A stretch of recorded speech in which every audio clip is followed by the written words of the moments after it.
meetings at 7. And in the past, we've done a lot of these acknowledgement ceremonies at the start of the business meeting. However, sometimes we have public hearings, etc. So we've made it easier and a little bit more relaxed to do this before we gavel in for our business meeting. We're not up against the clock with anything.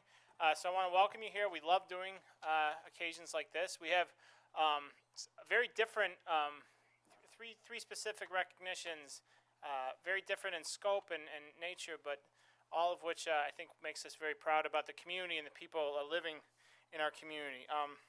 First things first, I'd like to invite the coalition members from Drug Free Irondequoit to come up. Don't be shy. And while they're coming up, I'll give a brief explanation of what Drug Free Irondequoit, also known as Defy Irondequoit Together, is. Defy Together is the primary community advocate for the prevention and reduction of youth substance abuse in the town of Irondequoit. It was formed almost 3 years ago, when a kind woman named Ginny Nacy came into the supervisor's office and told me and made the case, a very strong case, about why we needed a drug prevention coalition in our town. And shortly thereafter, we gathered stakeholders really across the spectrum, teachers, educators, civic leaders, parents, students, and students is what I'll emphasize today because we're here today because of the students, businesses, police, you name it, the broad spectrum committed to eradicating drug abuse in our town, and they've made great strides, and I'm so proud to be a member and so proud of the work that they've done collectively over the past 3 years. Tonight we're here to do an inaugural thing, which hopefully will become a tradition for Defy, and in an effort to recognize all of the hard work that people in our community are engaging in, the good work to prevent drug addiction. Defy Together has created a Prevention Champion Award. And I'm very happy that the first award will be presented to 2 East Irondequoit seniors who showed great leadership in raising awareness among fellow teens about the risk and unknown impacts of using e-cigarettes, particularly Juul products. With that, I'd like to ask Christian Lewis and Azalea Lugo to please come forward. Come on up.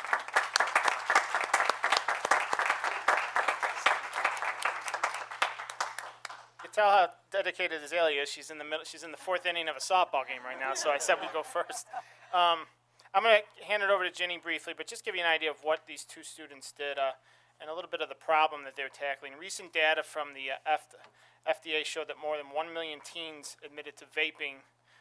More than 3 million middle and high school students reported using e-cigarettes. And according to preliminary unpublished government data, about 1/3 of them said the flavors were a big favor in driving them to make that choice. Juuls, a popular brand of e-cigarettes, are often marketed as an alternative to tobacco products. They still contain nicotine and thus are highly addictive, just like tobacco products. And they also have a mix of chemicals that experts say may pose a health risk. Now, Azalea and Christian saw this and wanted to do something about it. They spearheaded a No Juul January campaign that raised awareness not only of Eastridge students, but of the broader Greater Rochester area. They had substantial media coverage and really made an impact and an impression, sending a message about some of the known and unknown dangers about e-cigarettes. They created an innovative and informative posters to express the risks of Juuls. We're so proud of what you've done, the initiative you took. And before we give you your acknowledgments and certificates, I'm going to ask Ginny Nacy, president of Defy Together, just to say a few words, and then we'll present our proclamations. Okay, as Supervisor Seeley indicated, he already talked a bit about what Juul is and vaping and the trends that we're seeing today. Today's youth is really this generation of guinea pigs for the nicotine and tobacco industry. And 1 pod in a Juul is the equivalent of smoking a pack of cigarettes in regards to nicotine. So the fact that these 2 young people saw this as a huge problem is very commendable, and it's the way that we're going to start really trying to make a difference in substance use with our youth so that we stop filling the pipeline for more serious consequences later on. Drug-Free Arundecoit Together is the primary community advocate for prevention and reduction of youth substance use in Arundecoit, and we have partners coming from a wide range of community organizations, such as East and West Arundecoit School Districts, Bishop Kearney, the town of Arundecoit, including Arundecoit Police Department, youth sports, faith community, businesses, healthcare, Arundecoit Rotary, parents and youth, and more. So tonight we are here to present our first Prevention Champion Award. Christian Lewis and Azalea Lugo are also Reality Check members, which is a youth organization working to expose the manipulative and deceptive marketing tactics of the tobacco industry. They strive to produce change in our communities through grassroots education, mobilization, political education, and media campaigns. Christian and Azalea took a leadership role and were willing to speak up against the trend of vaping with their No Juul January campaign. Supervisor Sealy told you about some of the things they did with that, and so tonight we are honoring these two fine people who have demonstrated outstanding leadership in raising youth awareness about the dangers of vaping and juuling.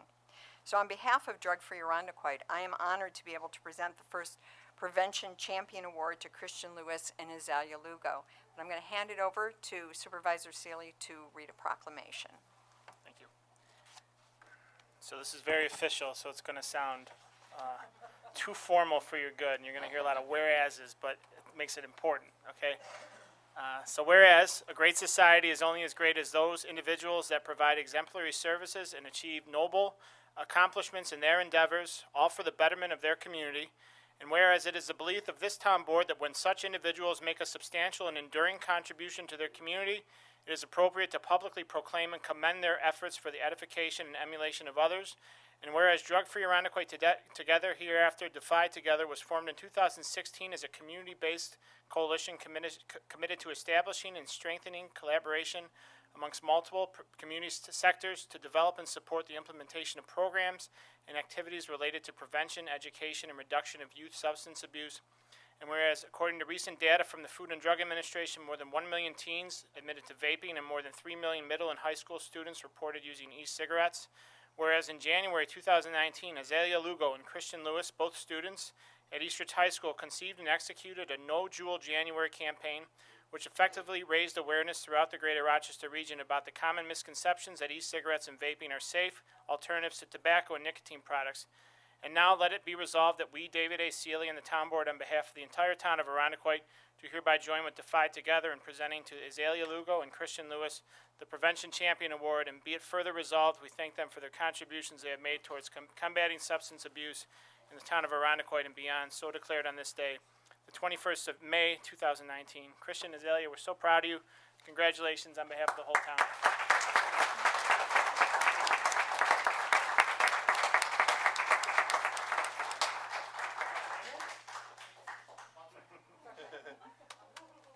You don't have to say anything, but you're welcome to.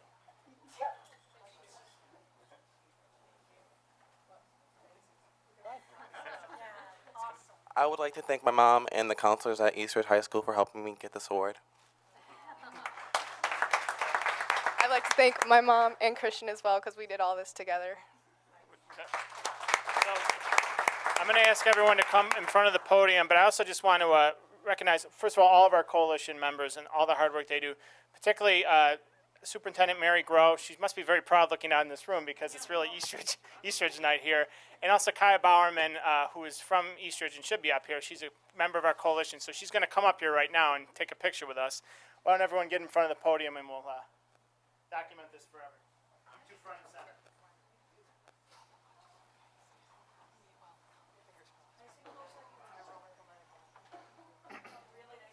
Don't be shy, Kaya.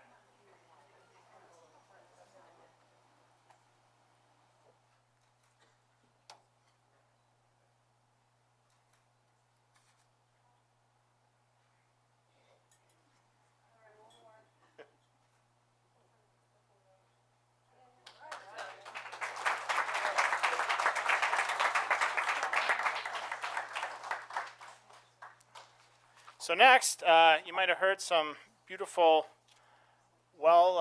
rehearsed music out on the front steps of Town Hall before our meeting. We're very happy tonight to be joined by the East Irondequoit Lancer Indoor Percussion Team. Not just any indoor percussion team, but the state champion indoor percussion team, which we are very proud of.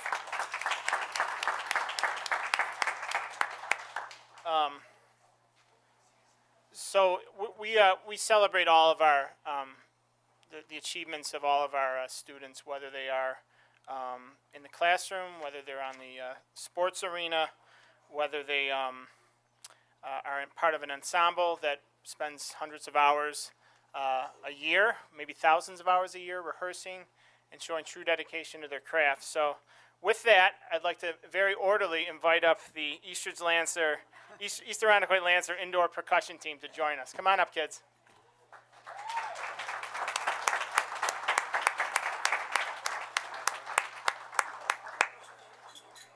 So, under the direction of Francois Auclair, close enough, excuse me. We went over that 5 times while we were outside, but under the direction of their great director, the East Irondequoit Lancer Indoor Percussion Team capped off another great season on April 7th in Syracuse by bringing home a state championship. Even more impressive, however, their overall score, regardless of school size or division, they placed first in their division, but their overall score amongst all competitors, the very best ensembles throughout the state, they placed second out of all 25 teams who competed at the state championship, missing out on first overall by a mere half a point. This is a tremendous accomplishment, and I'd be remiss if I didn't mention the support of their parents, many of whom are here tonight. I know you must be very proud, and it must be satisfying to see the capstone events like this, but your children should know that you wouldn't be able to do this without the support of your parents and your teachers and your school. So why don't you give them a round of applause real quick.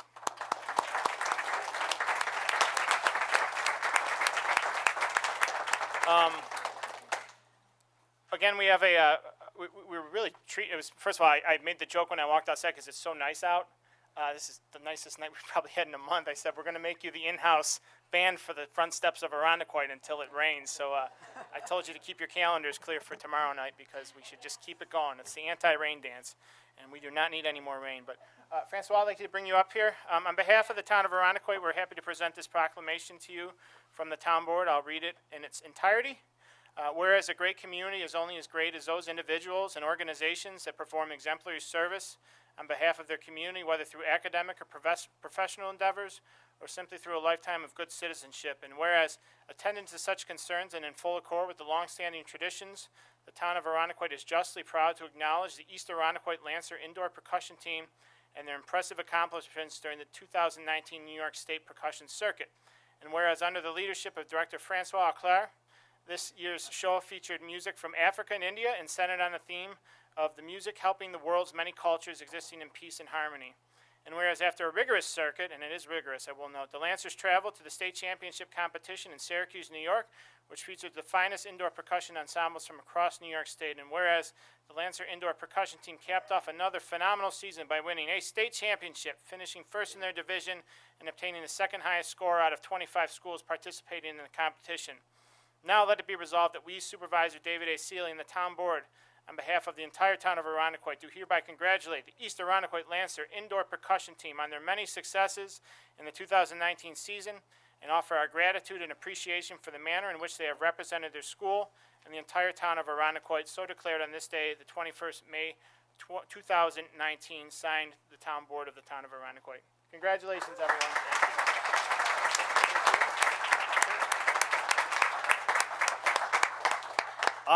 Yeah, like you said, I wouldn't have been able to do this without the help of the whole entire staff with me, the students, and the parents. One thing you may not know is it took about, I calculated, like near the end of the season, we practiced 250 hours total to be able to achieve this, this prize. I'm very proud of all the students here, very proud of the parents, the help they provide us every time, and also the town of Irondequoit. No, I wouldn't be able to do this without the taxpayers' money. All right, so thank you very much for the proclamation. Thank you. Come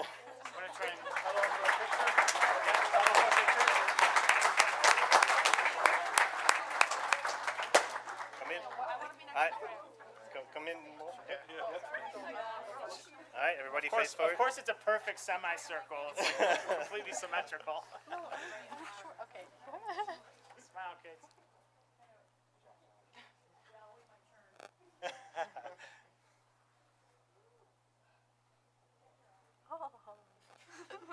Sorry, I'm sweating. All right, thank you. So I know the students are here. I'm going to ask a favor. We have a special, and if you have to leave, by all means leave. But just in the interest of not creating a lot of noise, we have a very special ceremony following this. About 5 minutes, we're swearing in a new police captain. So I'd invite all the residents here, if they want to watch that, we certainly invite you up here or welcome you to stay to do that. If you are leaving, I just ask, please try to keep it down in the hallway. We have to keep the doors open, so the noise does carry in here. We want to make sure that the ceremony is clear and everyone can hear it. So thank you again, kids, and congratulations. And I'm now going to turn it over to Chief Tantillo. You are excused, percussion team. Nice job.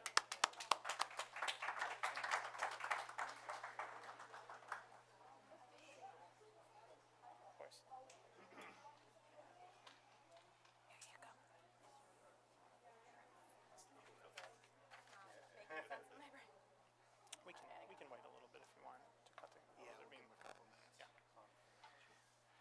It'll take me a minute to stage Captain Laird's cast of characters that are here tonight. So what we'll do is we'll do the swearing in up front. That's fine. Yeah.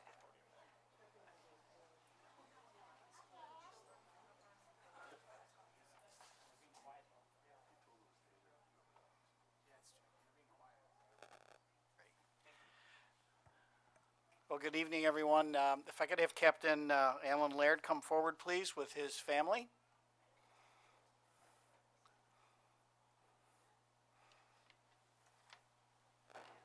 Okay. All right. Why don't you come a little closer? Get everybody in this in the shot. So, I'll do a little bit of an introduction for Captain Laird. He's been a police officer with the Irondequoit Police Department since the year 2000. I had the pleasure of working with then Officer Laird on the first platoon. Since that time, he has grown and developed and really taken on a leadership role in our agency. He's been a crime scene technician, training unit member. He's instructed personnel on defensive tactics, firearms, aerosol spray, and is a state security guard instructor. He was a commander of the field training unit, which really is the most impressive and important training aspect for a police officer. Once they complete the academy, they work with a senior officer for 14 weeks, and that gives us the opportunity to really mold those police officers in the manner of policing that we like to conduct here in the town of Irondequoit. So that's very critical for us. He's also been a member of the ATV unit. Captain Laird was promoted to sergeant in 2013, and during that time he worked several platoons. And then in 2017 he was promoted to platoon lieutenant. In some manners, our careers kind of mirrored each other a little bit, Alan. I feel as though you're following me. But maybe that's a good thing, right? He has a bachelor's degree of science in criminal justice from Keuka College. He is a highly decorated police officer. And one of the things, critical aspects of his service with our agency is being in charge of the crime scene technicians unit. And as you may see over time when we have major incidents and it's covered by the media, it's those crime scene technicians, much like you see on television, but certainly over a much longer period of time, that collect and catalog the critical evidence that subsequently leads to an arrest and ultimately a conviction. And we're seeing that most recently in the news with two major investigations that we initiated in November and then again in March.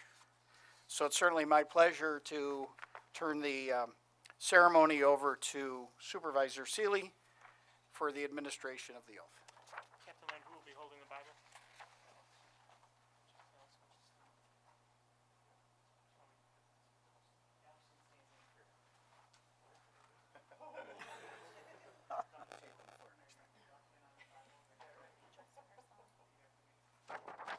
I, Alan J. Laird, Alan J. Laird, do solemnly swear do solemnly swear that I will defend the Constitution that I will defend the Constitution of the United States of the United States and of the state of New York. and of the state of New York. I will enforce all of the laws I will enforce all of the laws of the state of New York of the state of New York and the town of Arundecoit. and the town of Arundecoit. I will fulfill the duties I will fulfill the duties of the rank of the rank of police captain of police captain to the best of my ability. to the best of my ability. I will serve, protect, and guide I will serve, protect, and guide the citizens of the town of Arundecoit. the citizens of the town of Arundecoit. I will obey all orders, rules, and regulations I will obey all orders, rules, and regulations of the Arundecoit Police Department. of the Arundecoit Police Department. Captain Lard, congratulations.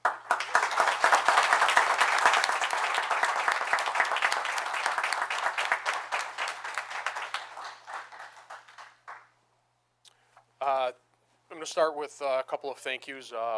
First and foremost, thank you to my family for being the support system that I needed through this journey. Thank you to Chief Tantillo and the town board and the town supervisor for having faith in me to promote me to this rank. I want to thank the men and women of the Arundecoit Police Department that are in the back of the room that took time out of their day, evening to come here and celebrate this occasion. Got some close friends in the audience as well. My business partner, Steve Rosenbaum, his wife, Michelle. Good friend, Sandy Macaluso, and his wife, Donna. The civilian staff from the Arundecoit Police Department that are here. With all that being said, the idea of attaining this rank of captain never even entered into my mind. But now that I've gotten to this point, I want to take the opportunity not only to tell the citizens of the town of Arundecoit, but also the officers, the men and women of the police department, as well as the town board and the chief, that you will have my utmost dedication and my utmost perseverance to continue to make the Arundecoit Police Department the best police department in Monroe County. It can't be done without the hard work of the men and women of the police department, and to me it's a real honor and privilege to stand here as their captain and address the citizens of the town to tell you that we have the best police department. And you will see the men and women doing everything they can to make this not only one of the safest communities in the county, but also the state and the country. Thank you.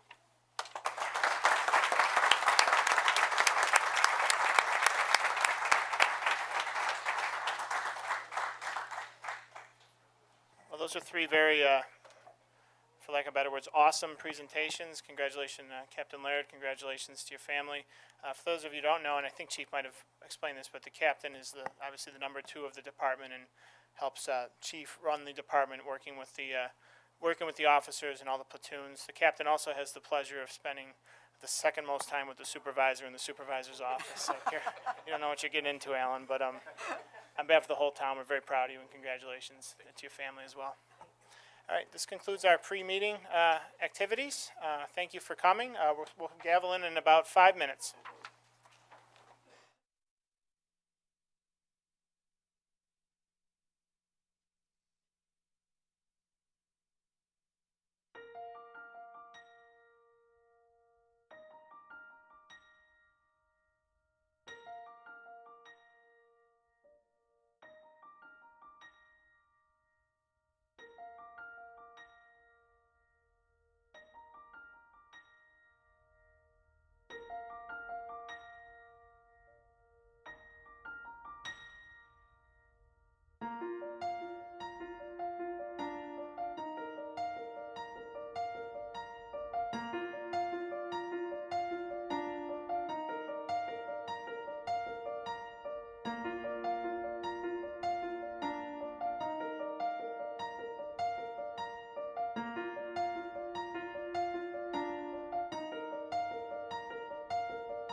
Now call the regular business meeting to order for the Town of Arundecoy Town Board, May 21st, 2019. Visitors are invited to join board members in reciting the Pledge of Allegiance.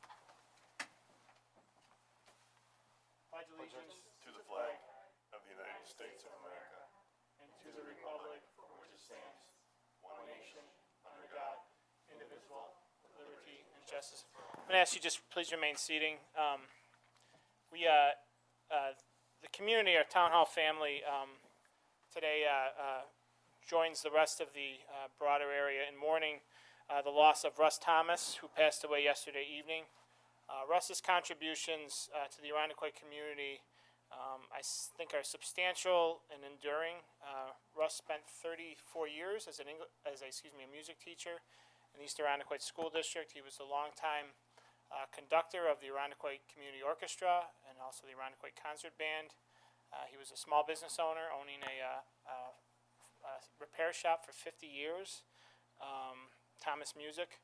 In addition to his passion for making our community one that has arts and benefits from the arts, Russ Thomas was a true public servant. He spent 15 years as a member of the town zoning board of appeals. He was a volunteer firefighter with Point Pleasant since 1967, I believe. And also fittingly, I'm saying this as a televised cable access meeting, he was pivotal in getting ICAT, Arundecoy Community Access Television, up and running in the 1990s. So above all, though Russ was a kind man, a pleasure to converse with on a number of issues. Our thoughts are with his family at this time, as well as all of his close friends. We have lost a good man, one who certainly helped make our community a better place. So please join me in just a brief moment of silence.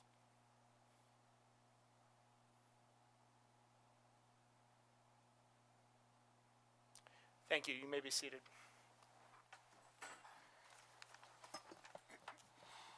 Roll call.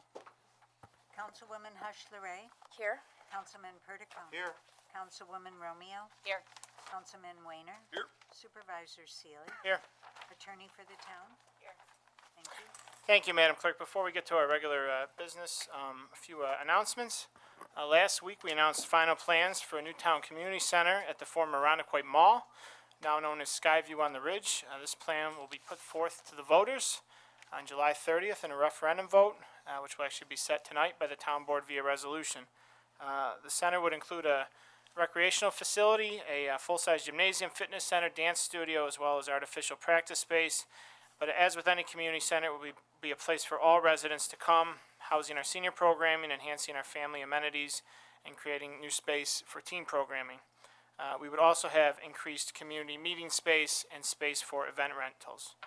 We're very excited about the prospect of being able to provide an amenity that most communities, already enjoy in some form, while at the same time playing a role in the rebirth of the former mall. As I've said, many times the mall represents our best memories, as well as some of our greatest recent adversity, and we hope that moving forward with this facility, we'll be able to turn our greatest challenge into something positive for generations to come. The referendum would authorize the town to issue bonds to finance part of the project. The impact to taxpayers would be approximately 14 cents per thousand assessed value, or $17 for the medium-priced Arundecoy home. But as was the case with the library, we have declining debt service annually, and we certainly hope that the declining debt service would be able to absorb that additional bonded debt. Our goal is to educate the public, just as was the case with the library. You can visit ArundecoyCommunityCenter.com. We also will be setting at least 2 community forums on the project, one of which will be at the former mall, so we're excited about that. I am cautiously optimistic that not just Arundecoy residents will turn out, but we want to give people a peek at what lies inside before potentially transforming it. Very happy with the annual Invigorate Arundecoy, our 6th annual that occurred on May 4th. I want to thank all the volunteers, in excess of 125, who came out on a somewhat warm, it was pretty cold and rainy, but it was relatively warm, I guess. But we always thank our volunteers and look forward to having our annual town cleanup next year. And as always, thanks to our staff who works very hard to make that day a possibility. We had a wonderful event on April 26th to mark Arbor Day in Arundecoy. We celebrated both our designation as a Tree City USA as well as our longstanding sister cities relationship with Poltava, Ukraine, by joining our friends from the Ukrainian community and beyond and throughout Arundequoit to plant a friendship and civility tree on the west lawn of Town Hall that will stand in the place of a tree that was initially planted in the 1990s to commemorate our sister cities relationship that succumbed to disease last year and had to be taken down. So it was a lovely event, and that tree, along with a park bench, will be there for generations to come. Chief Tantillo and the Arundequoit Police Department are looking for recruits in our community to serve as the next generation of IPD officers. We're encouraging prospective candidates, especially residents. Doesn't have to be resident, but we certainly want to encourage our residents to apply with civil service for the upcoming exam date on September 14th. You can apply at cs.monroecounty.gov until April 4th, 2019. Qualified applicants must be between 19 and 34, with some exceptions with military service. They must hold a high school or GED diploma, meet certain physical and medical standards, have no felony convictions, and score a passing score on the civil service test. That's just a sample of the qualifications. And these are the first steps in a lengthy training process that involves 6 months at Police Academy, the end result of which is a very rewarding career serving the Arundequoit community in one of the finest and most noble manners possible. For more information, call the Chief's office at 336-6005. As was the case in 2017, residents living along Lake Ontario and Arundequoit Bay are being confronted with high water levels. As of May 19th, the lake level was 248 feet and 7 inches, which, while it's 4 inches below where we were at this point in 2017, forecasts actually have our peak water levels in June that would actually exceed the peak levels from 2017. So we are very mindful of what is happening and what lies ahead. This is a sustained event, again, unfortunately. Relative to 2017, we have a much greater presence from the state of New York, who have been deploying assets to help with sandbag and aquadam deployment. We've somewhat tried to manage expectations regarding the aquadams as they are very scarce resource that the state provides, one that's costly and only is deployed where it will have the maximum effectiveness, which unfortunately is only a narrow set of circumstances. But we continue to work with the state to ID properties that might need assistance with sandbag placement. We've had state crews down on Bayshore Boulevard today, and we'll continue to do that. We are the conduit in helping residents communicate with the state. So, as always, call 336-6090 to request assistance. And we will continue to have sandbags available at our several locations throughout the town, the Arundequoit Bay Marine Park, German Village at the bottom of Point Pleasant Road, the Newport Marina, 2180 East Ridge Road near the Town Hall, and as well as Spezio Park and Somerville. Commissioner Kiley is nodding, so I got them all without even looking. But again, we're here to help and here for our residents throughout this sustained emergency. It's no secret that Arundequoit loves its libraries, therefore it's no surprise we've seen dozens of little free libraries popping up around town, including one right across the street from me, but in front of residents' homes and our parks and playgrounds. If you own a little free library in Arundequoit, we want to know about it. The Arundequoit Public Library and Town Hall are inviting residents to join a special initiative to catalog all little free libraries in Arundequoit. Phase 1 is inventory. If you own a little free library in Arundequoit, you might have received a postcard from our library asking you to visit a link. That link is arundequoitlfl.wordpress.com or email arundequoitlfl@gmail.com for more information. An exciting initiative. We want to celebrate this. I have gone to exhaustive lengths to document that Arundequoit has more little free libraries per capita than anywhere else in New York State, and this is going to validate that. So thank you, residents, in advance for your participation. On May 10th, I joined friends at St. Anne's Community for a grand opening and ribbon cutting of their new adult day services facility in the new Durant Senior Apartments in Seabreeze. This innovative program offers respite care for caregivers and also provides a safe, supervised social environment for loved ones. It's a really good initiative that will enhance care and reduce healthcare costs. And finally, we had our staff spotlight as we do at our workshop meeting. This month we were happy to recognize Renee Tubiolo from our assessor's office. She's a very hard worker, part of the great team that Enza has assembled in our assessor's office, so congratulations to Renee. And finally, I will note the town hall will be closed on Monday, May 27th, May 27th in recognition of Memorial Day. Visit www.arondacoit.org for full information about our Memorial Day observances, including the parade on Sunday afternoon and our annual Memorial Day ceremonies the morning of Memorial Day. So our town hall will be closed. And with that, I am done, and we can move on with our agenda. First up will be public input. I'm just gonna grab it.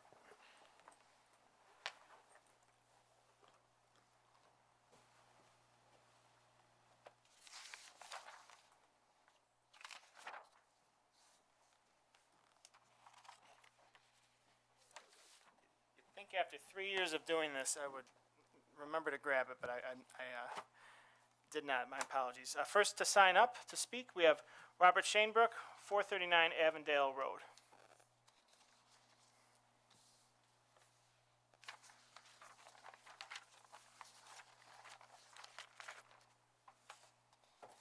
Thank you. My name is Robert Shainbrook. My wife, Lynn, and I live at 439 Avondale Road. I'm asking the town board to prevent waterline construction on Avondale Road that will further damage the steep slopes above Arundecoit Bay. The construction is unnecessary, since an existing bayshore waterline could be extended without disturbing the EPAD steep slope. A few days before January 7th, 2017, the private water line at the end of Avondale Road that crosses our hillside property failed. Escaping water caused severe erosion. There is no permit or easement for this plastic water line. Soon afterward, with the knowledge of the town, an on-ground water line was placed on our property without our permission. 20 months later, the town finally issued a letter of violation. Today, over 2 years later, the on-ground water line is still in place without an EPAD permit, plumbing permit, or our permission. An undocumented proposal is to bore for a new buried water line on town property and install a new on-surface water line down the steep hillside. Unburied water lines certainly are prone to failure. Further erosion will endanger the road, fire hydrant, and a nearby home, all within 10 yards of the slope and the water line. In our neighborhood, history has shown that steep slope disturbances result in slope failure, especially when a water line is involved. In the short distance from Point Pleasant Road to Seneca Road, the Arundecoit Bay EPAD steep slope has had several catastrophic slope failures. All have been on site where man has altered the hillside, usually involving water lines. This is both an environmental and an economic issue. The town has spent well over $1 million tax dollars repairing damage caused by water lines and other constructions on the slopes in our little neighborhood. A much better alternative is to extend one of the existing bayfront water lines. For the Arundecoit hillside, I'm requesting the town pursue 1, repairing the hillside damage caused by the 2017 failure, 2, removing the non-conforming on-surface water line that crosses my yard, 3, help the bayfront residents extend one of the existing bayfront water lines. I've put a packet in each of your mailboxes with far more information and photographs. So, thank you for your consideration. Thank you, Mr. Shainbrook. We'll continue to communicate and work with you on this. Good, thank you. Next up, I believe I had 2 students from Eastridge who signed in for No Jewel January. Joe Potter and another student on Elmwood Avenue are here. I did not think so. So next up is Greg Devlin. Mr. Devlin, just make sure you give your address as well for the record. Greg Devlin, 135 Carroll's It's been a while. It's been a while, yes, I'm busy. It's amazing when you retire how you have more stuff to do. Seriously, I want to talk about the community center and such, and I look at this and I remember back about 12 years ago, and it looks like a repeat of the same thing. Deja vu all over again, as Yogi Berra would say. When Mary Ellen wanted to put, and Mr. Perticone was part of that process back then, wanted to put a community center in what is now the Reedman campus. And now this looks very much like what was being done then. And I look upon what the town is supposed to do and the town board should be doing. And first and foremost, they say your job is infrastructure and police protection, two most important things. And I don't see how we can afford to spend $9 million on a community center when we can't afford to keep our roads fixed and update and maintain our sidewalks. Those are more important in my opinion. And I also think that $9 million is kind of optimistic, to say the least. And once you get into the process of looking at maintaining and replacing equipment, when you look at staffing the process, when you look at police, the chief's going to want more police officers in order to go ahead and patrol that area, and it's going to end up costing a lot more. The process that happened 12 years ago proved that. The initial figures almost doubled. I suspect that could happen now. And I don't want to rain on your parade, but I don't think that we as a community are prepared to pay for something. We're already the highest tax town in the entire county. And our assessments, many of them have been appealed and upheld, which means that the taxes that are being paid, the levy that are being paid on all those houses is not as much as you might have thought. Where's all this money going to come from? It's coming out of our pockets. It's going to be a lot more than I think you're predicting. So I would recommend, or I'd ask that you please look at that a little more carefully so we don't get into the huge community arguments that we had 12 years ago. Thank you. Thank you. There's no one else signed up. Would anyone else in the audience like to address the board? Vince, you good? You good? Okay. I didn't know if you wanted to talk to the board. Yeah. I think it's best I don't. Okay. Fair enough. Okay. With that, we can move on to financial report. Comptroller Seeley. If you want to, Vince, if you want to come up, you can address the board. Just say your name and address. Okay. Vince Majuli of Rondequoit residents. We have a lot of home improvements that people are getting ripped off on. These private contractors, they come in and it's hell to pay. What I like to see is that you give the homeowners an option to get a permit and inspect the work after it's done or when in progress. Because what they do here now, a lot of your seniors are taking the equity out of the home to make the repairs, and the contractors are, I've been there, and the contractors are ripping everybody off. And I am totally in agreement with my friend over here as far as the center goes. The money could be well spent in different areas. I would like to see some of the money. You have RF Communication here that would bring a payroll of almost $40 or $50 million into the town. If you can get RF Communication or Harris Corporation over here in the Medley Center. And then I think we'll do a great deal with the financial structures. Now, that I-square is starting to be a nuisance. Now, you don't get taxes off of an empty, if there isn't a house there, you can't tax it, but what we got is a parking lot, and they extended quite a bit. And we're getting a tremendous inflow of traffic over here. Transit traffic, not the community traffic, transit. I don't know if I spoke, I don't know, I'm not a politician. And you can be very thankful for that. Okay? But, You had me fooled, Vince. huh? You had me fooled. No, but I'm out there for you. But I'm also out there against you too if I have to be. But I think one thing we should be aware of, the integrity and pride of this community depends on the police force. When you can get up at 2 o'clock in the morning during the summer and go for a walk and not worry about anything. As far as that community center goes, you're taking us out from the nature center there, and you're putting us in harm's way. And I myself am against spending all that money because we got the burden of the library here. I don't know how far along we are over there on the library. We got another 20 years to pay for that library. And that's a community library. Everybody shares it. you're gonna put a community center there, and all you're gonna do is attract more people. I appreciate bearing with me and giving, and not marking me.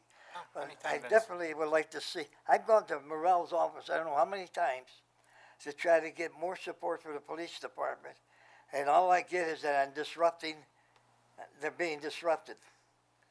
Well, my answer to him was when Maxwell was out, Dr. Maxwell, I was in front of his office with the sign. Because Maxwell lost the election, but Dr. Maxwell was our loss as well. All right, I want to say thank you for your patience. And if anybody's out there, don't mock me, because I won't take it.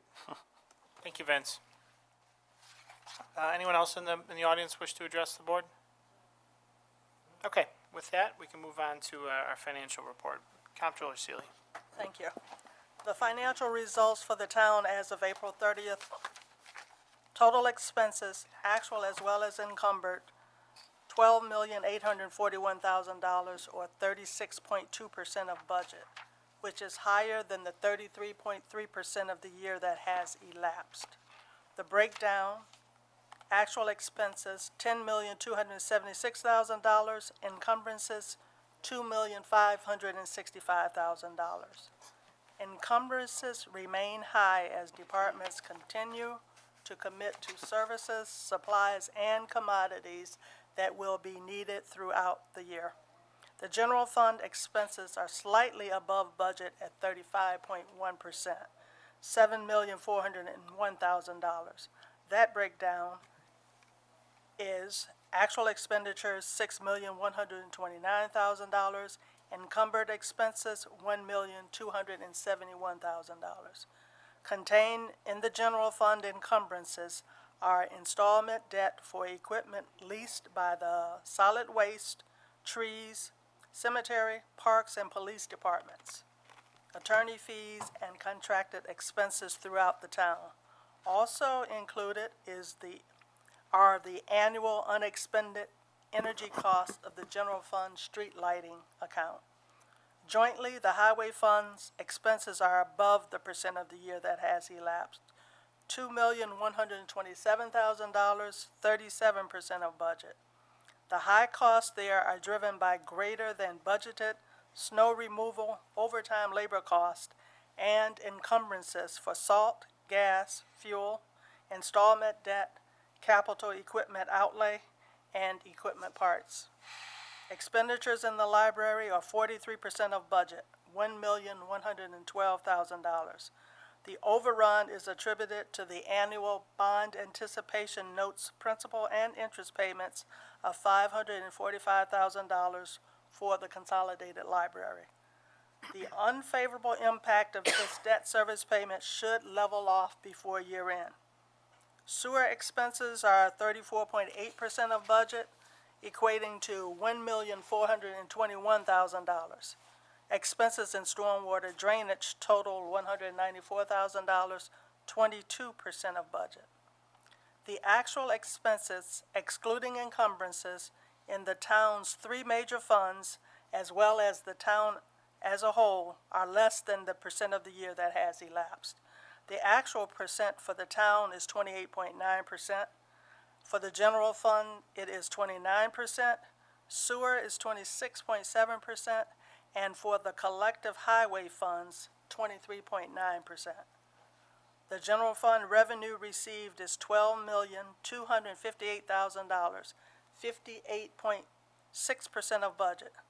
Total real estate taxes are $11,090,000. The payment in lieu of taxes received is 90% of budget, $197,000. Recreation program fees are favorable at 49% of budget, $159,000. No other significant revenue is due at this time. Regarding the entire town, $24 million, or 68.3% of revenue and appropriated fund balance have been received to date. Approximately $17.2 million is real estate tax.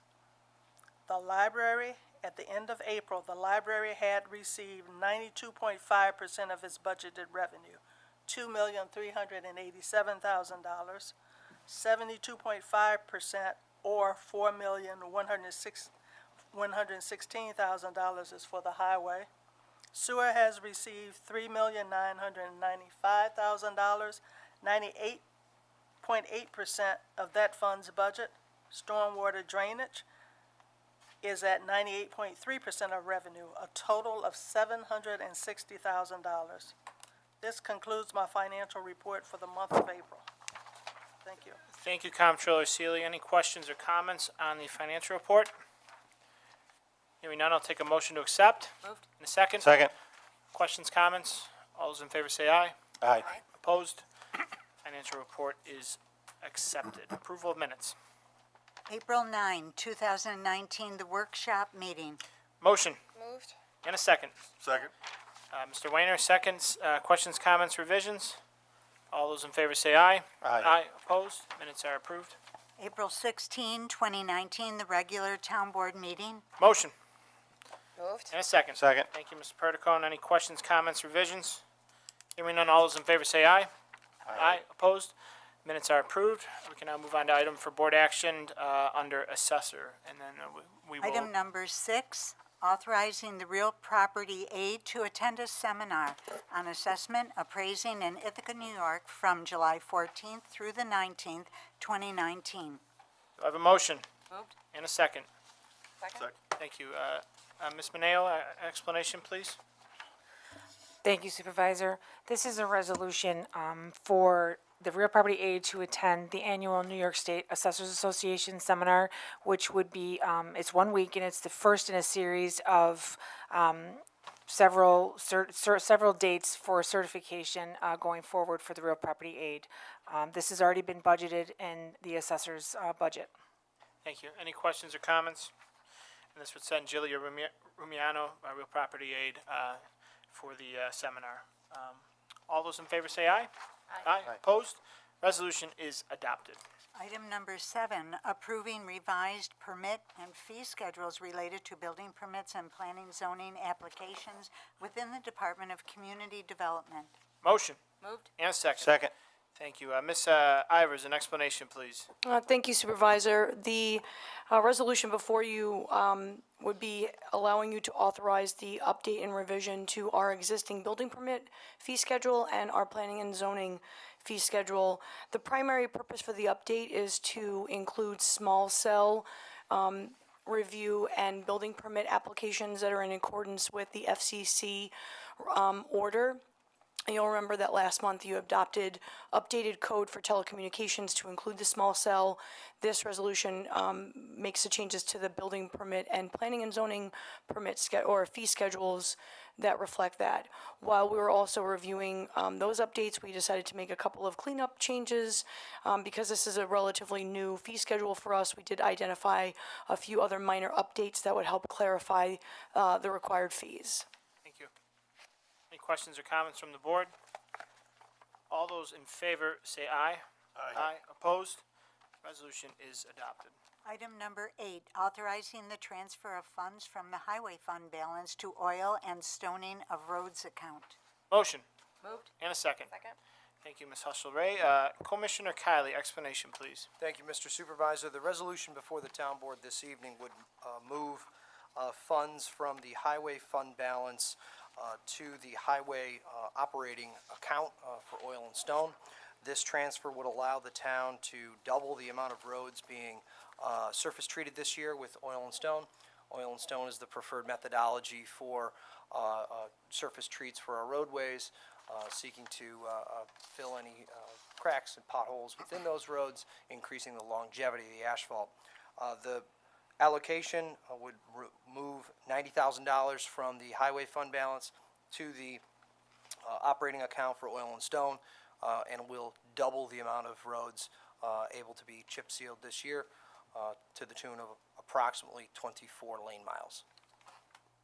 Thank you, Robert. And certainly our fund balance for the highway fund has accumulated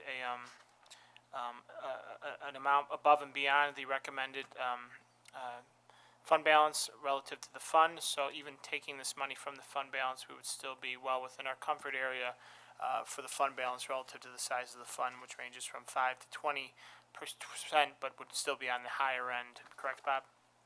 That is correct, sir. Okay. Questions or comments? Let's hope we have some dry weather, okay?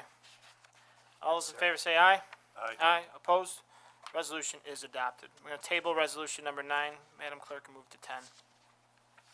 Item number 10, calling for a public hearing in the matter of authorizing a franchise agreement with Verizon Wireless to operate within town rights-of-way.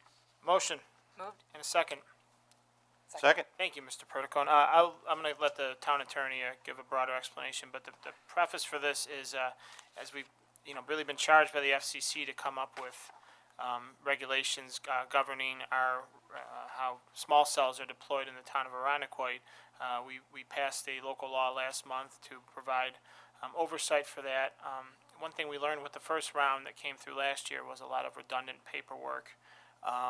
When one carrier comes in, particularly with wanting to do multiple deployments. So we are proposing a cable franchise agreement, which is still being negotiated, but this would call a public hearing for that, but not cable franchise, just a franchise agreement with Verizon because they are currently the largest carrier, which would allow us to have some governance and oversight over their deployment. And again, I can't overstate, I guess, how the FCC has made this a national priority and not necessarily hamstrung municipalities, local governments in the review and acceptance of these small cells, but really made it clear that if it is in the interest of 5G or the carrier to deploy them, then the municipality has little ability to really reject them. So I'm going to hand it over to the town attorney just to explain the franchise agreement as it's being drafted and the necessity.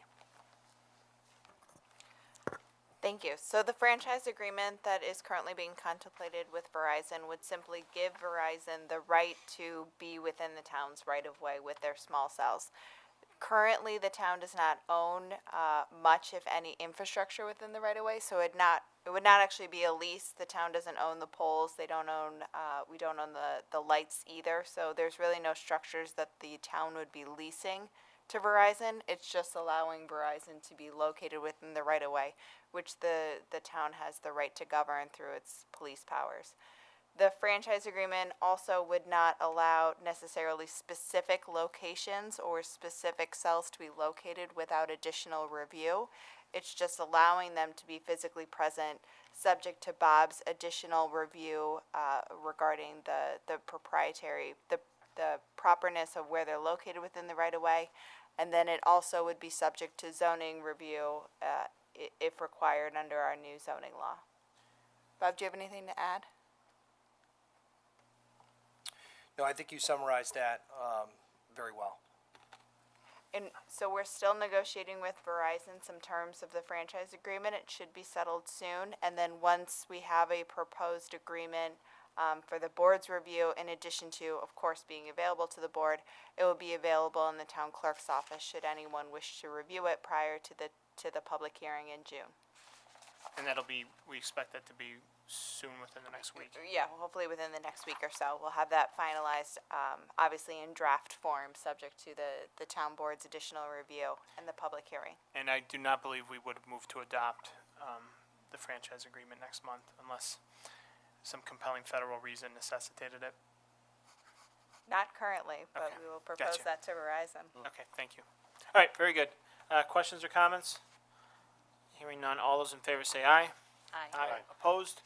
The resolution is adopted. We can get through one or two more, Madam Clerk. Item number 11, authorizing the supervisor to enter into various contracts with vendors for the town's 2019 July 4th celebration. Ms. Hall, an explanation, motion? Moved. And a second? Second. Ms. Hall, an explanation, please? Thank you, Mr. Supervisor. Yes, this resolution is for the town to enter into various contracts with entertainment vendors, parade entertainment, as well as musical entertainment, food, and game vendors for our annual July 4th festival, which will take place on the 3rd and the 4th this year. Thank you. Any questions or comments? The board members had the opportunity to review each contract in the workshop. Hearing no questions, all those in favor say aye. Aye. Opposed? Resolution is adopted. Item number 12, authorizing the supervisor to enter into various contracts with vendors for adult senior recreational programming for summer 2019. Motion. Moved. And a second? Second. Thank you. Ms. Hall, explanation, please? Thank you, Mr. Supervisor. Again, this is for the town to enter into various contracts, this time for our youth and family recreation programming. And as the above resolution, these contracts were also available for the board to review. Thank you. Questions or comments? All those in favor say aye. Aye. Opposed? Resolution is adopted, and the time is now 7:35, and we will move on to our many public hearings for the evening. Madam Public Clerk. hearing number 1 on the matter of adopting the Arundequoit 2019 Community Development Block Grant Program. Motion to open the public hearing? Moved. In a second? Second. All those in favor say aye. Aye. Opposed? The hearing is now open. I'm going to invite Barb Johnson, our consultant from LaBelle, unless Annie, if you had anything to preface that with? No, Barb Okay, can so have it. Barb Johnson is the town's consultant for LaBella, from LaBella for our Community Development Block Grant Program for a many number of years, and has worked with us on developing our program and also ensuring that we are in compliance with the program. You're here tonight to provide a brief overview. We have a public hearing as well, so after you address the board, providing that overview, we will open it up for public comment. No one had signed up. Certainly anyone in the audience wishing to address the board on any of the 5 hearings may do so regardless if they had signed it up. So, Ms. Johnson, take it away. Thank you, Supervisor.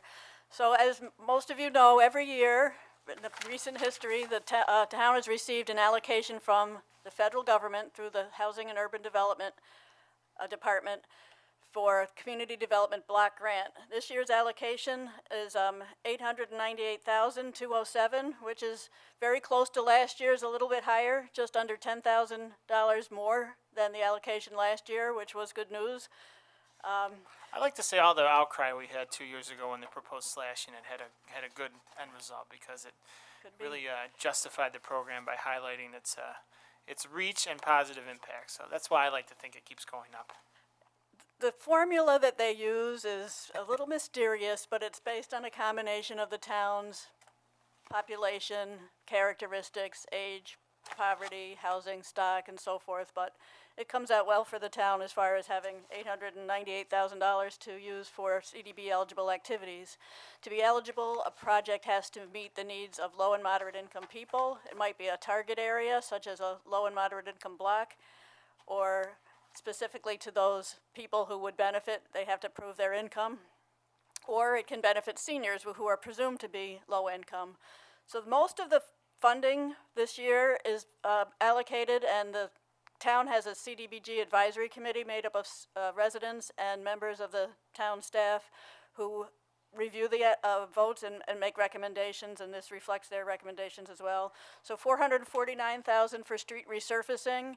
There are several blocks that are eligible for this, and over the past several years, the town's been focusing improvement efforts on those blocks to develop a cumulative improvement to those areas in the southern and eastern parts of the town primarily. That's the largest part. The town's home improvement program gives $4,500 grants to eligible homeowners to improve their homes. That's $139,000. But that program also has a backlog of funding, so they will be able to do approximately 80 to 100 grants in the upcoming year. A new project this year is $100,000 to support the senior housing at Arundequoit Mall. This is a multi-million-dollar development project, but the town is providing what we're calling gap financing to help meet the needs of Pathstone to fund this project. It'll be 172 units for seniors, including 99 for frail elderly supported by services. Just to be clear, that would go to Pathstone Corporation, the Yes. not-for-profit. And as I explained to the board members, the county's contributing, I believe, a equal sum. Yes. Part of this is as they go for state funding, that demonstration of local support really is, so while it only represents a very small part of that gap financing, it actually is very important to have that local contribution because the state funding for which they're competing for is very competitive. True. Be redundant. Yes, that's true. And the program is limited in the amount of money that can be spent on services. It's limited to 15% of the total allocation minus the planning administration portion. So the services that are receiving funding are the same that have been funded in past years. Comprehensive housing counseling by the Housing Council, Life in Arundecoit Elder Care Program operated out of the Pine Grove Center by Catholic Family Center. The coordination of senior programs. It also supports staff at the senior center. Home Safe Home for Seniors, which is a program where lifespan staff go to seniors' houses, do an assessment for safety, and install safety improvements like grab bars in the home. Senior Services Mailing, which came out of the study done 3 years ago, that seniors really needed information delivered to them about what programs are available. The Senior Transportation Program, that's operated by Medical Motors, and they're really looking to do a different way of organizing that program, trying to kickstart it and get more participation. The Community Cupboard, again, continuing their good work providing food and healthy food for people in need. And the remainder, $94,000, goes to fund a portion of the comptroller's salaries and the consultant fees for administration and environmental reviews. I'll be happy to answer any questions. Board have any questions for Ms. Johnson? And I'll just, no, and then we'll open it up for public comment, but, you know, with the senior transportation, one thing we're very excited about is through Medical Motors, working with Lifespan, as well, to redefine that program. And you know, one challenge we have is for the non-medical transportation, being able to provide that. So we've looked to apply some ride-sharing applications, which is becoming more standard, whereby the user wouldn't have to necessarily use an app on their phone, but they could call a dispatcher, and then it's actually plugged into an Uber or Lyft driver. Some communities across the country have done some really, really cool stuff, and we're looking to implement that locally, and I think it would be a nice opportunity to expand access and efficacy with that program. So we'll continue to work with Lifespan, but senior transportation is very important for us as we want to ensure we're continuing to facilitate mobility here. Thank you, Ms. Johnson. Thank you. There was no one signed up for the public hearing, but if anyone in the audience wishes to address the board on the block grant program. Okay, I will take a motion to close public hearing. In a second? Second. All those in favor say aye. Aye. Opposed? Hearing is closed. Madam Clerk, 1A, please. Resolution adopting the Arundecoid 2019 Community Development Block Grant Program. Motion. Moved. In a second. Second? Thank you. I'd like to thank Comptroller Seeley, her staff, the rest of the town staff involved, Barb Johnson, but I'd also like to thank our citizen-led advisory panel, which really we spend an entire morning going through each proposal. We invite each applicant in to explain to the advisory board what the proposal does, results from the previous year. So we're very proud of that, and I don't know if every community does that, but it's something I think we're proud of. Increasing public participation is something we value with this block grant program. It's a lot of federal dollars, and we want to make sure we're doing it with transparency, but with public buy-in as well. That's why we added the second public hearing, which we now hold in addition to this hearing, to midway through the program year, which we're very happy with. And I'll just note, we're, you know, the idea of, you know, you're limited by how much you can invest in services, and we really try to max out that 15% we can use for services because we want to be able to provide services. But I will note that half of our allocation, slightly less than 50%, is going towards street resurfacing, and we've made considerable investments the past several years through our CDBG program and other funding sources. The CDBG program is part of the reason why we're spending roughly 3 times more on street paving than we did in 2014, something we're proud of and will continue to try to sustain. We have a long way to go, but the CDBG dollars certainly help get us there, and I will just say, you know, we try to max out the amount that we can do in brick and mortar and helping with our infrastructure. So thanks to Commissioner Kiley for continuing to advocate, and thanks to the board for continuing to support that. Any further questions or comments? All those in favor say aye. Aye. Opposed? Resolution is adopted. Item number 2, on the matter to extend the consolidated sewer district to include 150 Lake Bluff Road. Motion to open public hearing. Move. And a second. Second. All those in favor say aye. Aye. Opposed? Hearing is now open. Mr. Kiley, explanation, please. Thank you, Mr. Supervisor. The public hearing, which has just been opened, is regarding the application of the property located at 150 Lake Bluff Road, with a tax ID number of 062.50-1-1 to enter into the Consolidated Sewer District.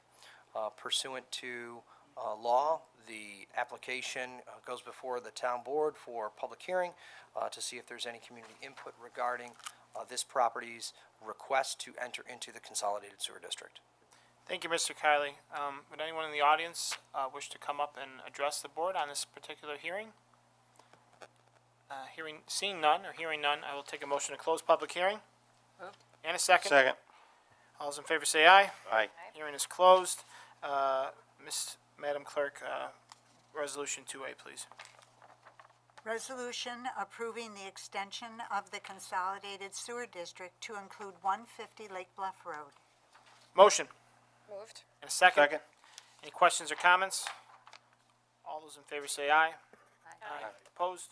Resolution is adopted. Public hearing number 3, on the matter of granting a special use permit for 1268 East Ridge Road in a C Business District. Motion to open. Moved. And a second. Second. Ms. Ivers, brief explanation. I think the applicant is here, but if you can just provide the board some context, and then we'll hear from the applicant. I certainly can. So this is a special use permit associated with the construction of an approximately 3,100 square foot new Jiffy Lube at 1268 East Ridge Road, which is located in the C Business District. It's a special use permit under our zoning code in this district because it's classified as a public garage, meaning a location that does auto repair, auto services. So a special use permit is needed. The application is also currently before the planning board undergoing site plan review. So this board's just contemplating the use and proposed at this location. My understanding is planning board gave a positive referral to the special use permit. They did. Thank you. Sir, would you just care to identify yourself and your affiliation to the project? Good evening. My name is Garth Winterkorn. I work with Costage Engineering. We're the agent for the applicant, Guggenheim Development Services, LLC, for the special use permit application for the Jiffy Lube. Just ask if you will. There's people watching at home. We can hear you. Just make sure you're I talking had that to the mic. problem last night, too. That's okay. So keep reminding Need me. taller microphones, I think. I Remind me when can you have to. sympathize. I'll try to touch on some of the things I think are associated with the use and the zoning and the corridor it's in. We think it's a consistent use. It's allowed by in the business district, and obviously Ridge Road being the commercial retail hub center of the town, we think it fits in nicely with the area. Business, I can get into the business hours a little. Typically, Monday through Friday, it would be open from 8 a.m. to 7 p.m. Saturday, 8 a.m. to 6 p.m. and Sunday, 9 a.m. to 4 p.m. Their typical maximum shift is 8 employees for the week for this prototype building, so the parking is adequate. There was some comments from the planning board workshop and the planning board. The town is a 1-2, they call it, policy for lighting. That's more of the planning board scope, I think, Carrie, right? But the applicant is willing to abide by those things, so they should help. To a certain degree, we're limited by the scope and the lens we can review this. That would be more under the planning board's purview, lighting. Am I wrong, Carrie? No, you're correct, Supervisor. You don't have to get into lighting much. tonight. So all the lighting proposed is LED, dark sky compliant. We're proposing a pole or two along this being north is up. This would be the east property line, and we've agreed to provide reflective shields to make sure there's no backward light going to, even though these parcels are currently zoned commercial, I believe they're currently, for this one's an apartment. The one on site and the other two I think are maybe homes or apartments also. So we're trying to respect that. This plan that you're looking at here, obviously the color up for the presentation, it's basically the same thing that you guys that we submitted as part of the application. There's a couple minor changes I think might be pertinent. The first one is we're proposing a solid 4-foot screen wall here. Is with the Jiffy Lube, they would enter Ridge Road, and they would get to the back of the site of the entrance to the building, which for Jiffy Lubes is in the back. So there's 4 bays here, so the entrances will be here. So as the cars are making this turn, we feel that that solid fence again can buffer the neighbors with the headlights. So is it just one curb cut for the whole parcel? This is existing, Okay. Ridge Road, and then there's another existing one Understood. on Portland. And there will be reciprocal access easements between the different property owners. One other difference in the plan than what was submitted to you guys, which I think is another plus, is we originally showed the dumpster, it's a masonry dumpster enclosure located here. Some comments were brought up through the, again, planning board workshop and planning board that it looked, it was a little difficult to access. So we have since shifted the enclosure over here. So trucks would come in, they come in about once a week, I've been told, to dispose of it, empty the dumpster. Come in and be a front loader, and then they'd exit out onto Portland. So again, that kind of pushes that process, again, away from the east property line and the residential neighbors. So the Jiffy Lube has 4 service bays. This is the office area here, which is a little deeper. And the 4 bays are located here. The first 2 closest to the office are for the express oil changes, and they'll have the pits. The other 2 located here actually have lifts, and they're used for services that take a bit longer. Some of the other services, examples of what can they offer for the other 2 bays, would be batteries, brakes, filters, fluids, tires, wipers, AC recharges, and the state inspections, vehicle inspections. Another aspect of the business that I thought might be pertinent tonight was how they handle the new and used oil. Everything is contained inside the building, not outside. It's picked up again about once a week or as needed by a licensed company and disposed of property to a licensed disposal area. And Jiffy Lube actually uses triple line drums versus the typical double line that are required by the state. So it's just another safety factor to prevent against any possible spills that could get outside the building and get into the stormwater per se, something like that. We went over trash collection, the fences. That's about it. I'd be glad to try to answer any other questions that the board or the public might have.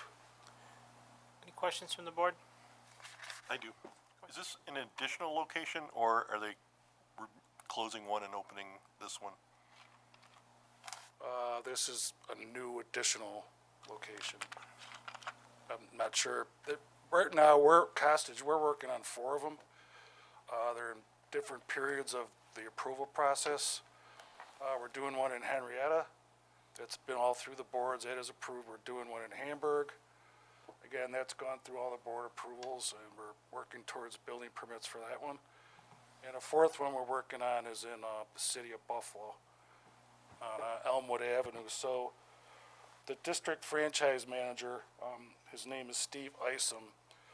We had a conversation yesterday, so I could try to be prepared as I could today, because applicant's representative had other obligations and couldn't make it tonight. But his goal in the Rochester-Buffalo area is to open approximately 15 to 20 new Jiffy Lubes. I know, I don't know if Pete was trying to get to this. There's an existing location down the road on the ridge. The Valvoline, you mean? The No, this is Valvoline? Jiffy Lube, I believe. No? I don't think so. No, I believe the The Valvoline on Hudson. the former Jiffy Lube is now the current location of the Dunkin' Donuts at 1220. Oh, that's right. It's another Lived in this another town too user. long. Thank you, Carrie. You're welcome. Pete, any other questions? Nope. I'm just gonna note that property abuts 2 of the finest Italian small businesses in Arundequoit, DiVincenzo's and Rubino's. My hope is, I can't mandate this through the special use permit, but certainly you encourage people as they're waiting, in the, or relay this to Jiffy Lube, as they're waiting for the car to be worked on, they'll probably smell it, so they'll perhaps direct the customers to the nearby. I know that. Yeah, they'll smell it, trust me. But no, thank you for coming forward. We appreciate it. This is a relatively straightforward, but glad the investment's being made. With that, we're good. Well, if there's any comments from the public, why don't you sit down, sir? And if there's any comments from the public, we'll invite you back up. Would anyone else wish to address the board? Mr. Devlin, please just give your name and address for the record. We got 5 hearing. Greg Devlin, 135 Carroll Drive. There was a Jiffy Lube at what is now Valvoline. If you go down Ridge Road, you can see this is going to be like the 8th or 9th lube and tire place on Ridge Road. And if you look at the property where it's going, as you just mentioned, some of the, DiVincenzo's right behind it and stuff like that, it just doesn't fit the character of that block. But also, and I didn't have the benefit of seeing the drawings and stuff like that, it seems to me, looking at that property, just passing by it on the street, it seems to be about half the size of the Valvoline, which used to be a Jiffy Lube. And I just don't see how it can fit there. But those are my thoughts or concerns. But one other point I would like to make or ask is, when you have a presentation like this, the public, the hundreds of us out here, can't see. And so if you could, when you have something like this, have the presenter turning to the public and the town board come down here. I will note, so noted, I will note for the people watching at home, we do make it available for them to see, but this was published in last month's packet, but we certainly try to make we will try in the future. Thank you. Thank you, Greg. Okay, anyone else? There's no one else in the audience, unless someone from my staff wishes to comment, which I don't think I would permit. Hearing that, I will take a motion to close public hearing. Move. In a second. Second. All those in favor say aye. Aye. Opposed?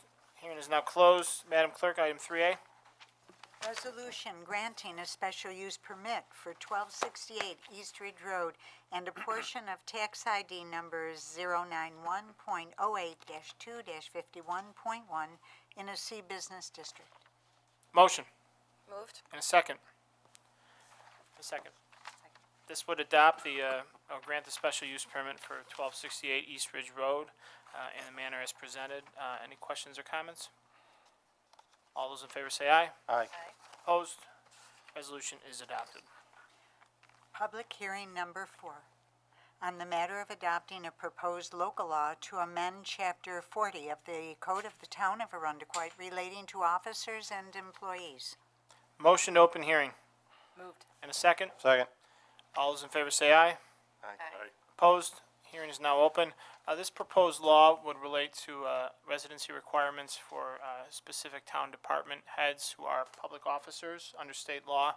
It would stipulate that they must be county residents in order to serve in that position. This would apply to the Director of Development and the Director of Recreation as proposed by the local law in the next public hearing. With that, if anyone in the audience wishes to come forward.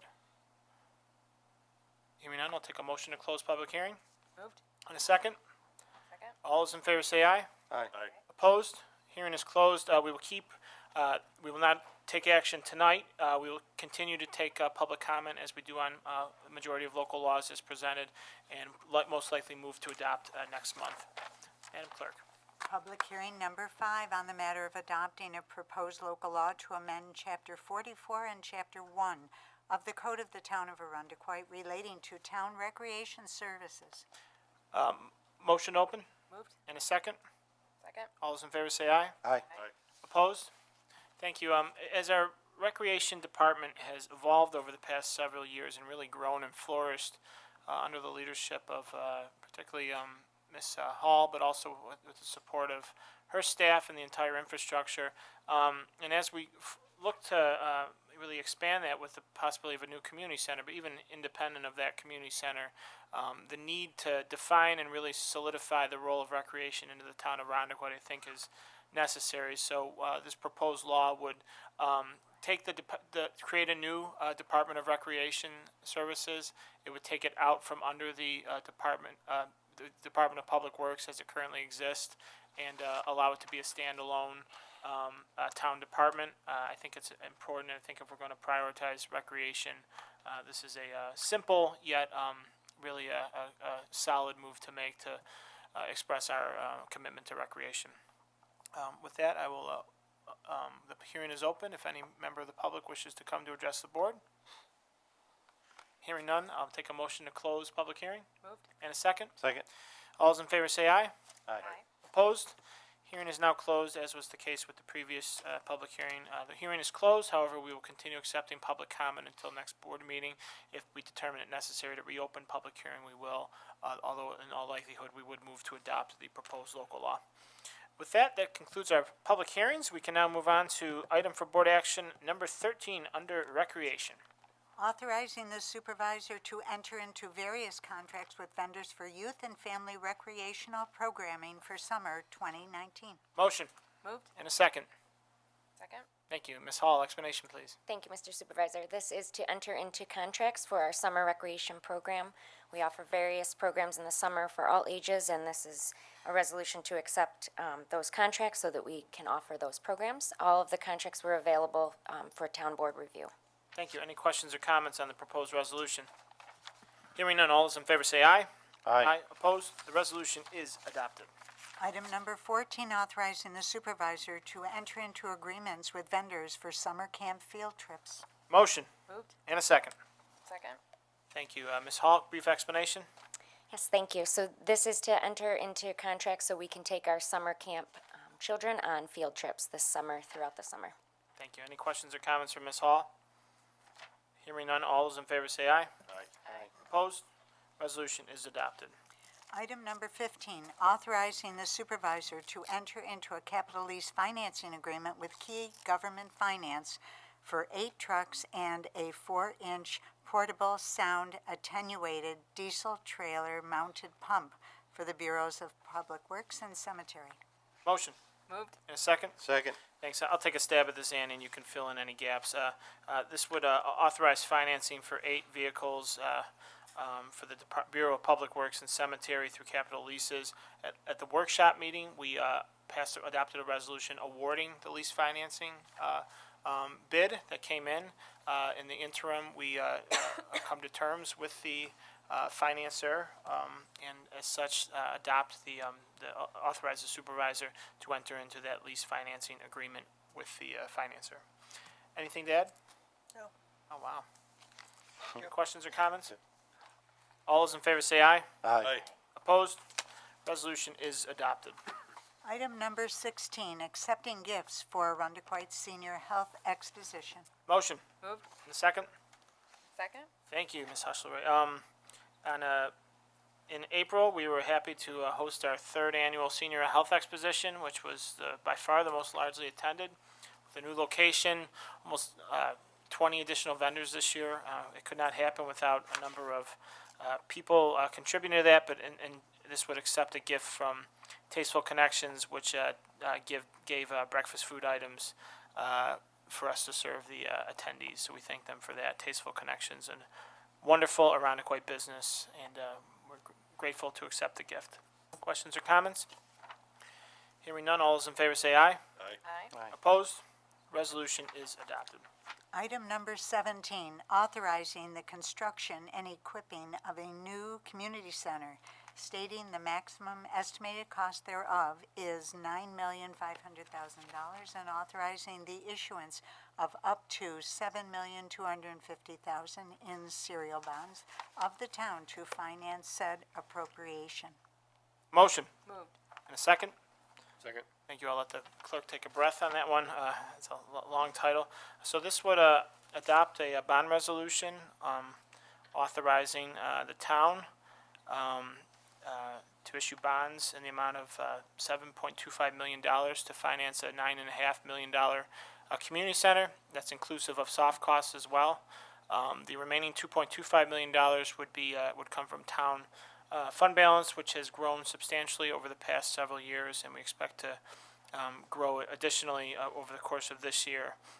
The bond financing, as I said earlier, we're always cautious and careful when we're looking for long-term financing. As I said, we've been able to retire a good amount of debt that was incurred through the 2000s and late 90s. As such, if this were to move forward, our debt service in 2021 would actually be less than our debt service from last year, even with that new borrowing.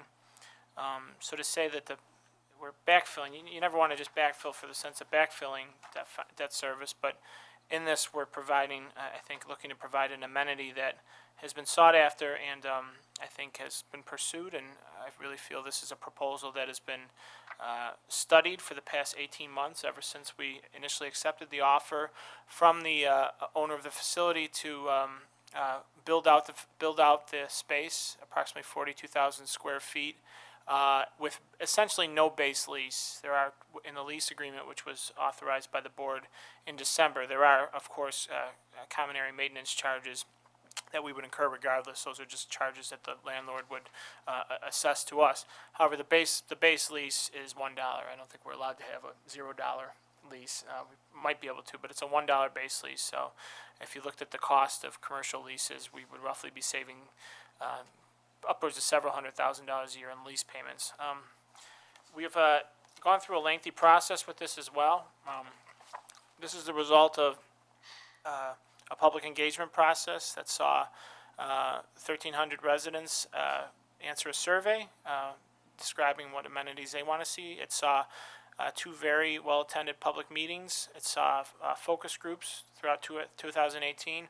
It saw a citizen-led advisory committee, which really helped guide our efforts in the final program. And then it saw us consult, because we wanted to do our due diligence and be careful and thoughtful with this decision. It saw us engage in a very thorough feasibility study with Ballard King Associates last year, which A, looked at the market for a community center like this, and B, looked at a potential operating structure. And the conclusion was there is a market that could support a community center.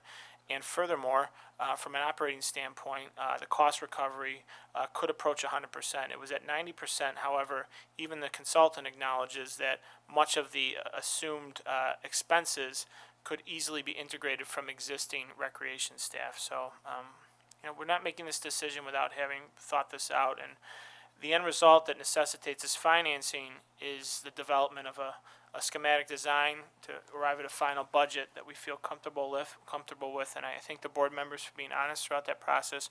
Particularly want to thank Pete Wayner, who's been really the board liaison to that, and using his experience as an architect to help guide that. But the following resolution to this, if the board should adopt this resolution, would set a referendum to authorize this bonding. Generally, this is subject to permissive referendum, but because we are doing a proactive referendum on our own, it will not be subject to permissive referendum.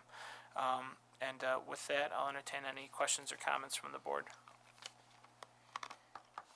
Hearing none, all those in favor say aye. Aye. Opposed? Resolution is adopted.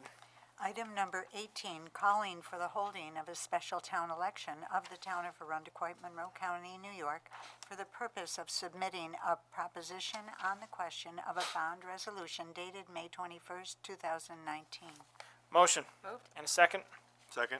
This would set a referendum date of July 30th, 2019, to be held at Christ the King Parish, the gymnasium, from the hours of 9 a.m. to 8 p.m.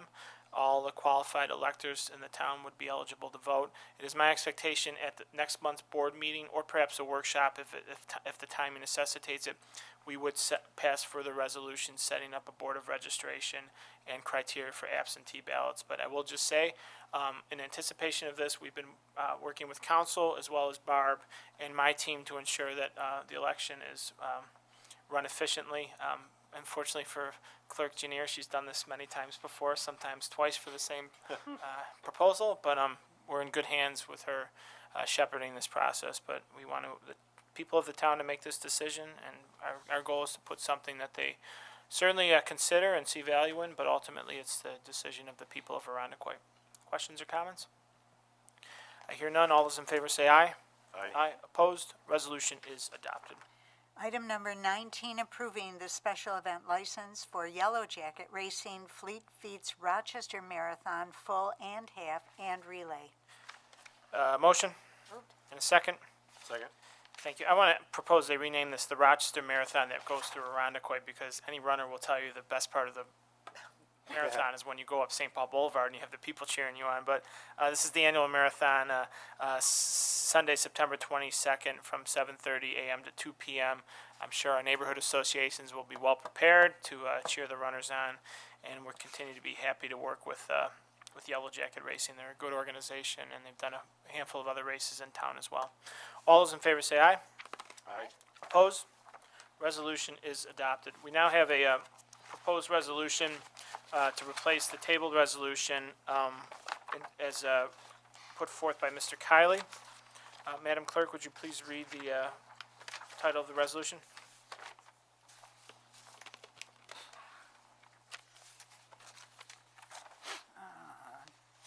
Resolution awarding the bid for the town-wide voice-over phone system. Motion. Oh, wait, I'm sorry. Barb, I'm going to give you the, yep, that's okay. Is this what you want, the one pager? Yeah.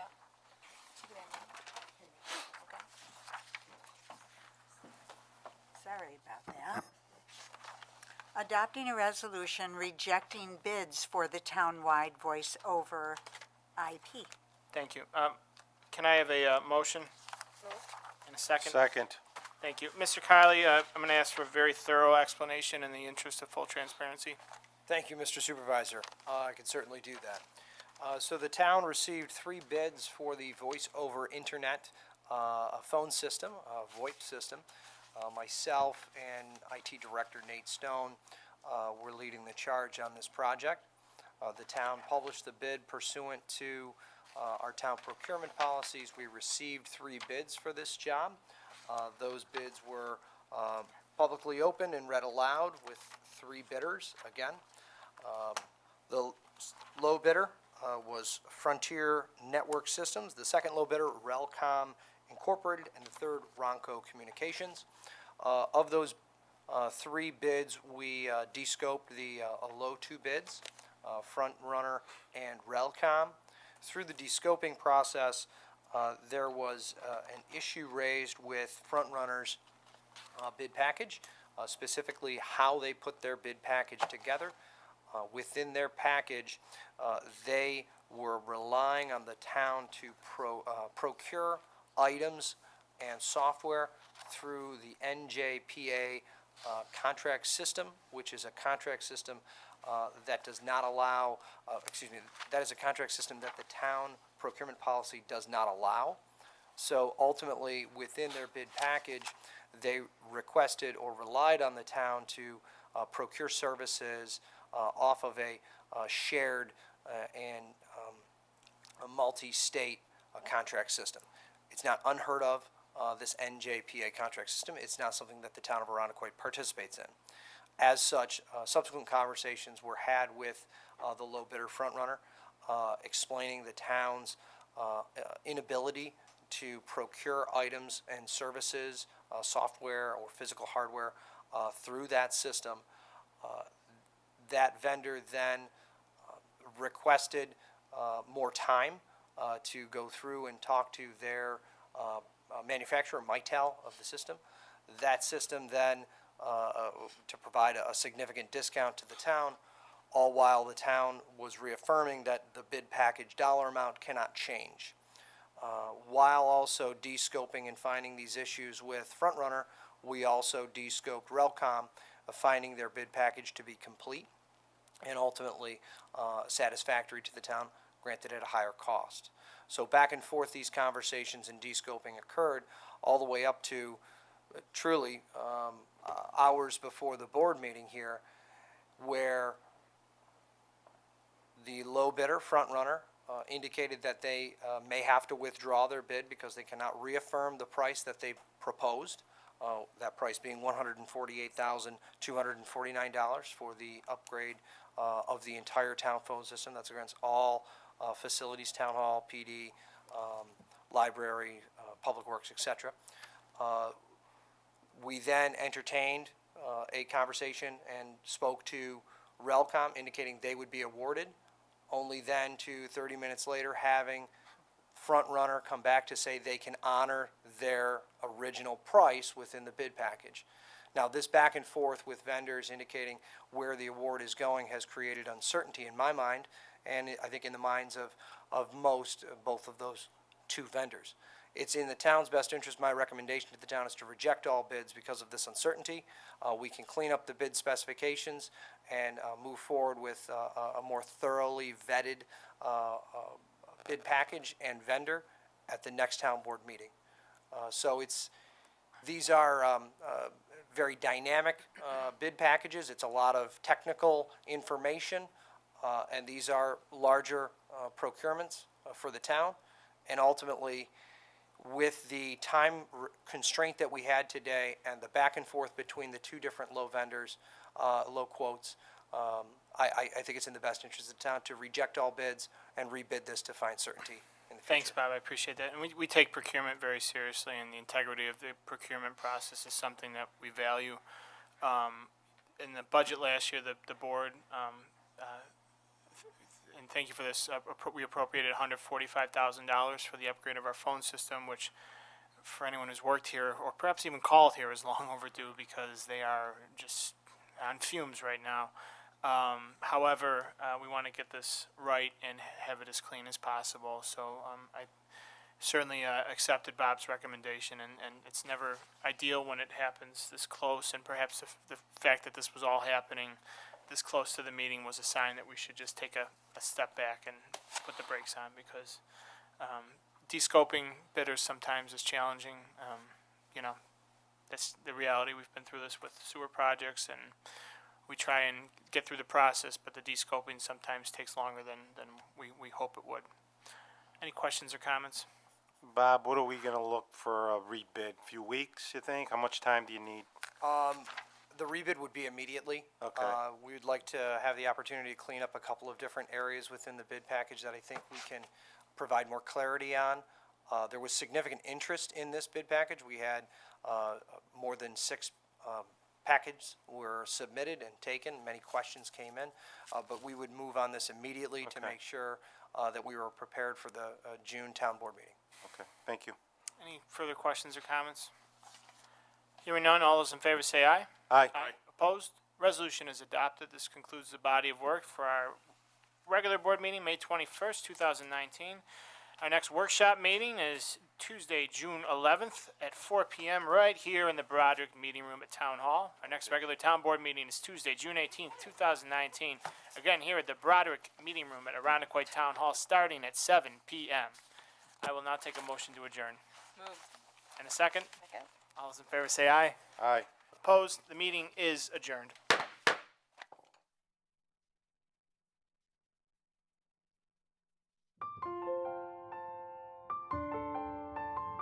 We hope you enjoyed this presentation of the Arundecoit Town Board on ICAT, Government Access.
We hope you enjoyed this presentation of the Arundecoit Town Board on ICAT, Government Access.